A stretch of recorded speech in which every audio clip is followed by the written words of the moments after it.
Assalamualaikum warahmatullahi wabarakatuh.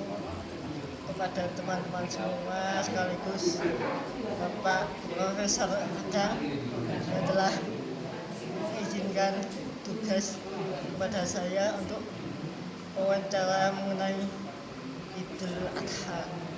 Saya di sini bersama seorang ustadz yang ada di wilayah Temanggungan.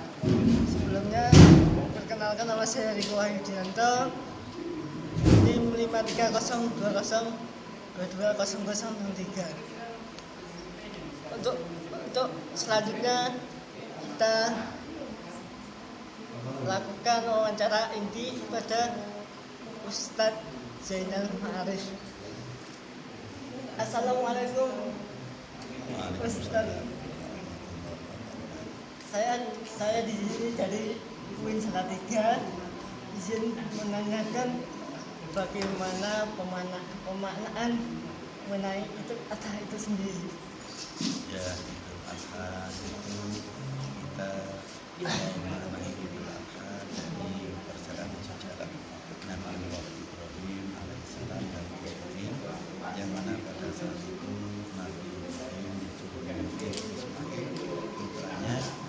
Dengan ketaatan Nabi Ibrahim melaksanakan perintah Allah, maka perintah dilaksanakan Nabi Ibrahim, dan karena kasih sayangnya Allah menggantikan Ismail dengan seekor domba, dan ajaran-ajaran yang dilaksanakan Nabi Ibrahim alaihissalam itu diteruskan oleh baginda Rasulullah SAW hingga dilanjutkan kepada umatnya sampai Untuk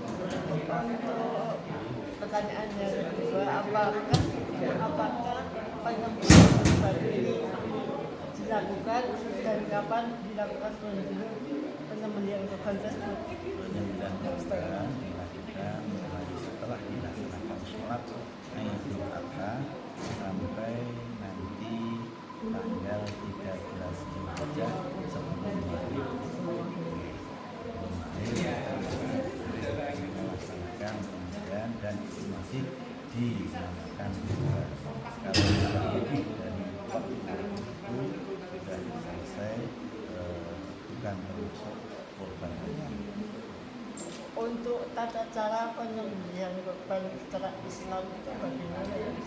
Secara penyembelihan tentunya kita mengingatkan menyebut asmaullah, dan dalam penyembelihan korban kita diusahakan untuk membaca kalimat takbir mengesahkan Allah, dan orang yang berkorban diusahakan untuk menyaksikan penyembelihan korban tersebut, karena sebelum darah korban menetes di tanah, pahala korban itu sudah diberikan Allah SWT.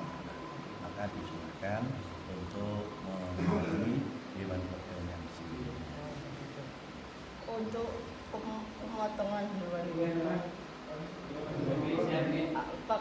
apakah nanti akan dibagikan atau bagaimana Pak pembagian?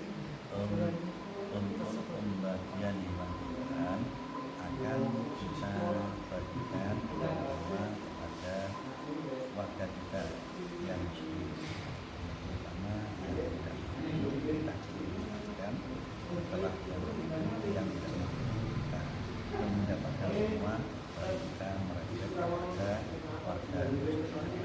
Kalau memang itu kita masih ada kelebihan, karena ibadah korban itu ibadah ajaran yang tidak dimiliki agama yang lain, dan sifatnya korban adalah untuk syiar, maka kita bisa memberikan tangga kita yang berbeda agama seperti syiar ajaran Islam yang tidak dimiliki.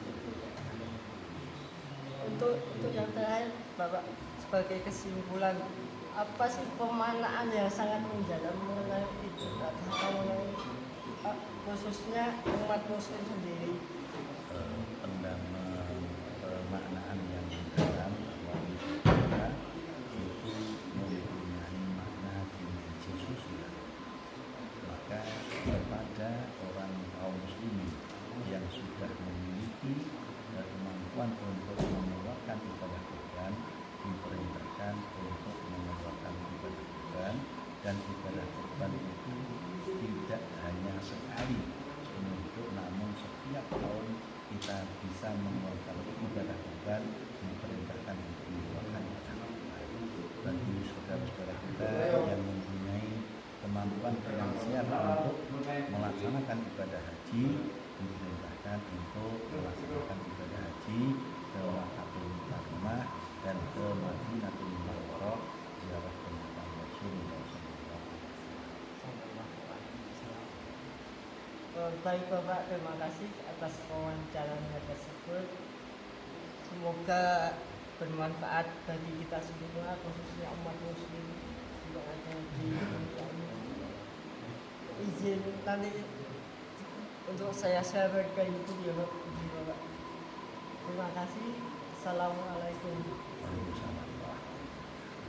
Sekian itu wawancara dari saya dan teman-teman, khususnya Profesor Adam selaku dosen mata kuliah pemikiran tafsir modern.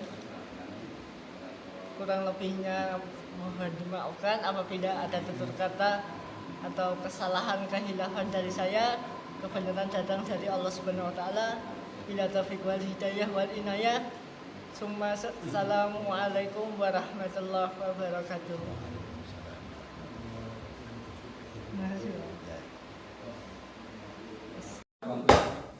Ini acara pembagian hewan kurban. Berhubung